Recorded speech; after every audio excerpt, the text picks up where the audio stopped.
And I'm not, a judgmental person at all, not in a single way. Like, I support birth in all ways. I've had natural births, I've had induction births, I've had hospital births, I had birthing center births, and birth is birth at the end of the day.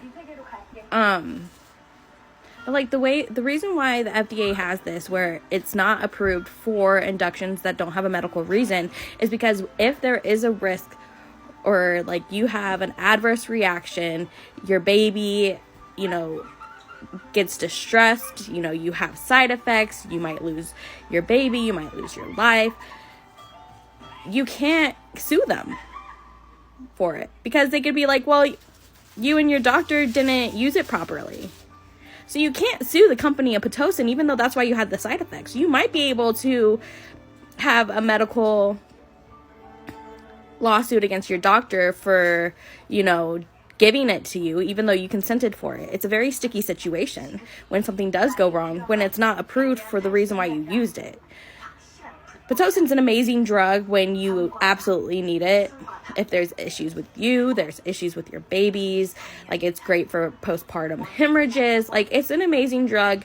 It's just so overused. And,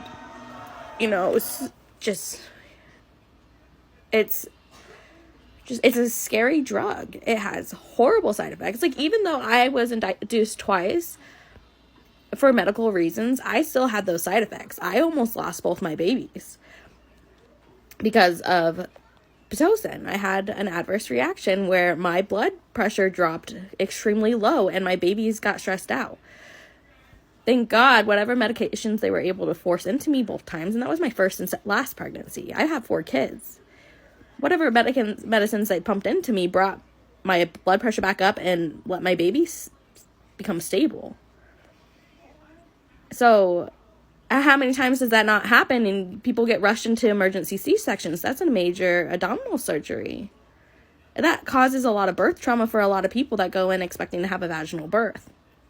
So it's not something to take lightly. Of course, it's a drug. It's a drug that can affect you. It can affect your baby. There's no indication of what's going to happen with you and how you process the drug through your metabolism.